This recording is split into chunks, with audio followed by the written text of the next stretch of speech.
Hi everyone and welcome back to the channel. I'm excited to be posting again about another topic related to travel with your family, and that is the 5 considerations that you should keep in mind when you're planning a trip with your kids. So the first one may seem obvious, but it's definitely worth saying, and that is to choose a destination of interest to everyone. And you'll notice here I said of interest to everyone and not just of interest to the kids. So this is certainly controversial. Some people think that vacations with kids should be to kid-friendly destinations at all times, places like Disney World, for example. But the reality is, in my opinion, if you want to make good memories as a family, you should go somewhere that has something to offer for everyone. So it makes sense to research your potential destination in advance to see what it offers in terms of museums, parks, zoos, beach, restaurants, etc. And to make sure that there is something for everyone. And what you'll actually find is that most destinations are pretty kid-friendly. And so it may be the adults who are more challenging when it comes to finding something that is suitable for everyone. And as I've talked about in previous videos, you know, when you're in a destination, you can always find something for kids to do. People have kids everywhere. And so things like museums for kids, parks, and zoos are pretty much ubiquitous. But you don't want to get lost when you're planning a trip in just thinking about what the kids want to do. You also want to make sure that everybody in the family is going to have a good time and that there's going to be something productive and meaningful for the kids to learn on this trip. The second tip is to avoid unnecessarily complex itineraries. And I think this is something that we all did when we were younger. You know, we picked that flight itinerary that had a departure at 6 a.m. to save $20 a ticket, or we planned to sleep in an airport along the way somewhere to avoid paying for a hotel and increasing the travel cost. As you make your different travel plans, you will encounter these choices that you have to make. And often the choice is have more comfort or spend less money. And I'm not saying that it always has to be the more expensive option, but you want to think carefully about the compromises that you're making with your kids and how much your kids can likely handle. This, of course, depends on the child, their level of travel experience, and their age, really. And I think number of children is an important factor to keep in mind. We certainly were willing to do certain things when we had one child that I would be reluctant to do with 2 children, just because that increases the burden and the challenge on everybody. And keeping this in mind is going to help both you and your children have a better trip. So what are some of the practical aspects of this consideration to keep in mind? Well, I think the first is to be very careful with your flight itinerary. So you want to, whenever possible, try to leave and arrive at reasonable times. Travel overnight is actually pretty beneficial with kids and can be great in that they may just sleep through the whole trip and wake up refreshed at destination. But of course, you have to keep in mind that if you're not going to sleep well, this may add to your level of frustration when you arrive and make it more difficult for you to manage any adjustment issues that your kids are having. I would avoid long layovers whenever possible, especially if you know you're going to be stuck in an airport with kids. Layovers are often unavoidable, but you don't want to prolong the travel itinerary unnecessarily. You want to plan for easy and convenient transportation to and from the airport. So this often means springing for an Uber or a taxi as opposed to, say, taking public transit. It's very cheap to get to many airports by public transit, but often there are several transfers involved, or getting on and off different vehicles, and you have to think about the fact that you'll be doing this with luggage and your kids in tow, and sometimes it's just not worth the hassle. If you have to stop along the way, you may want to consider trying to find an affordable hotel. We've done this before. You don't want to sleep in the airport with your kids. Trust me, that will not be a good either start or end to your family vacation.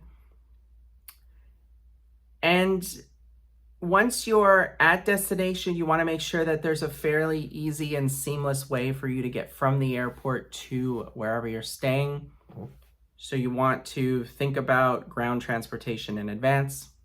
And remember, your kids are going to be even more tired at the end of the trip than they were at the beginning, and they're going to want to go lay down somewhere and relax. Just keep these tips in mind.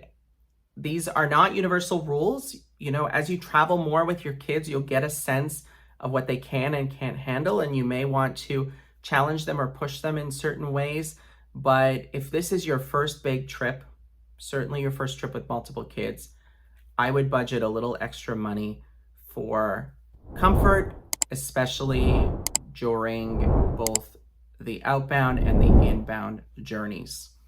Another tip is to also make sure you factor in and build in activities for everyone. I personally don't like to travel with a strict itinerary. I like to know where I'm going, how I'm getting there, and where I'm sleeping each night. But I like to leave the day-to-day activities up to how we're feeling and how we're doing so that there's flexibility. We're not booking a 10-hour tour the first day after we arrive in a new city when the kids are likely to be exhausted and cranky. We can ease into our travel itinerary and adjust as needed depending on everyone's mood. But you do want to have some target activities that are suitable for everyone. And so, like I said before, all destinations generally have places that kids enjoy, like parks, zoos, playgrounds, beaches, etc. So you want to scope out some of this and build it into your itinerary. Usually the model I like to follow is to have a morning that is maybe sightseeing or exploration focused, that is geared towards the adults and maybe might be a little bit less exciting for the kids, especially if your kids are like my kids and they wake up generally in a better mood than they are in the evening when they get tired.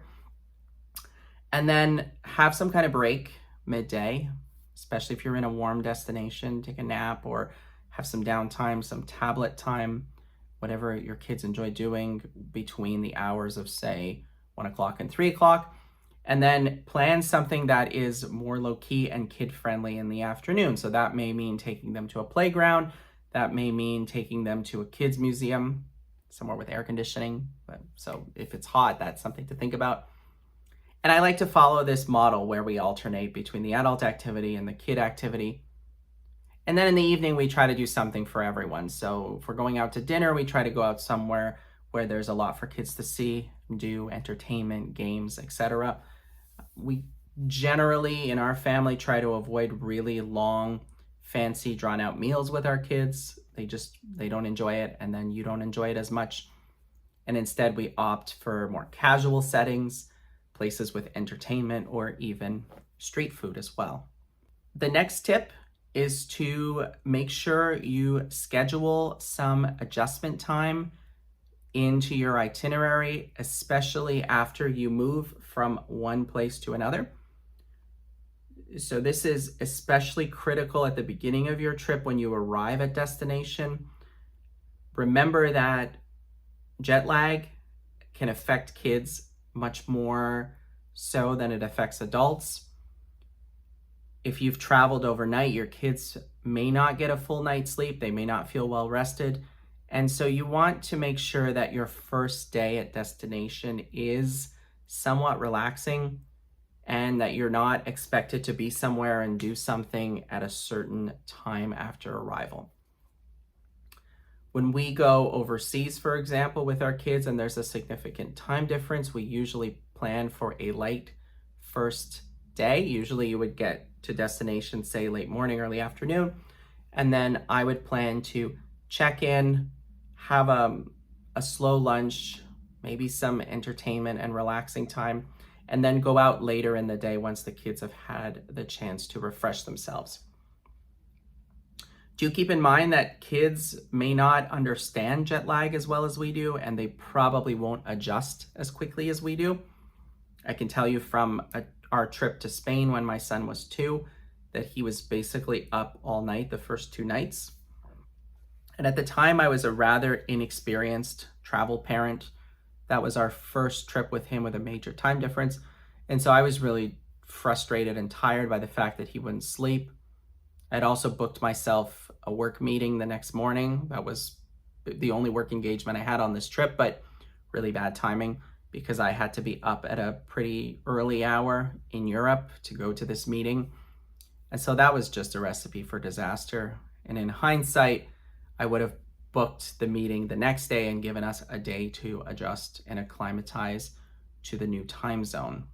You want to also give your kids downtime and adjustment time if you're traveling between cities or locations on your trip. I'm a big fan of the multi-destination trip, but I know that my kids are not going to jump off of a 6-hour bus ride ready to go and pound the pavement. One of the mistakes that we often make when we're planning travel is to assume that everyone is going to feel relaxed and rejuvenated after a long bus journey or train journey because, well, logically you're sitting. So you think, okay, I'm sitting, I'm not doing anything, I'll probably be relaxed. But the reality is that travel from one place to another, even if it is not you who's driving, is still pretty exhausting. You have to think about, okay, you have to get yourself to a bus or a train station. You have to get your tickets sorted. You have to board with your children. You have to make them sit and stay relatively quiet and entertain them for the whole time. And then you have to do everything again when you arrive at destination to get them off the vehicle, to the new hotel, check in, etc. So all of that is exhausting and in some cases stressful. And so you want to build in some downtime there as well. And I think this leads to the 5th tip I have for you, which is to avoid cramming too many destinations into a family trip. This is not the Euro trip you never got to take when you were 21, where you dreamed of hitting up 10 countries in 3 weeks. If you plan something like that with your kids, you are going to be miserable because your kids don't care how many countries they go to or how many cities they go to. They care about whether they're having fun or not and whether they're tired or not. The reality is that kids care about those 2 things and maybe, hungry or not. And all 3 of those are going to be challenged anytime you move them from one place to the other. I don't know a kid who gets really excited about having to sit on a bus or even a train for that long. The idea of taking a bus might be exciting, but once the thrill wears off after 5 or 10 minutes and they ask you, are we there yet? And you tell them, no, we still have 3 hours left. That thrill is going to wear off very quickly. So, of course, you can do multi-destination trips. We do them all the time. We're planning a trip to Europe this fall where we will be going to Berlin, Prague, and Budapest with our kids. 3 destinations over the span of 2 weeks. To me, that is a reasonable number of places to go with 2 kids under the age of 5. The only reason I'm doing it is because I've taken my kids on trips before and I have a sense of what they can handle, but I would not recommend that as your first major trip. Basically, your kid or your kids, you know what they can handle and you know what they'll enjoy. So just keep that in mind as you're making your plans. And if you think something is a stretch and would make you tired, you have to factor in an extra level of tiredness and irritability for both of you and your accompanying children. So those are just 5 things to keep in mind when you're traveling with your kids and when you're planning your trip itinerary. I encourage you to get out there with your kids, to take them to new places, to give them those new experiences. But once again, you just have to go in with reasonable expectations. And remember that it really is about the quality of the experiences and not the quantity. So a number of passport stamps should never be the goal for a trip with your children. It really is about exposing them to new experiences and new cultures. And even if you just take them to one city for 2 weeks, I have no doubt that both you and they will find things to do and have a great time and a great experience. So thanks so much for joining. I hope this video was helpful. And if you've taken a trip this summer with your kids, that's great. If not, then I do recommend the fall. I think the fall is one of the best times of year to travel with kids. Crowds are less intense in the fall. Temperatures tend to be milder in a lot of popular destinations, and costs are lower. So please do comment below if you have any plans for trips this fall, or if you're looking for any ideas of where to take your kids. And happy travels. Take care.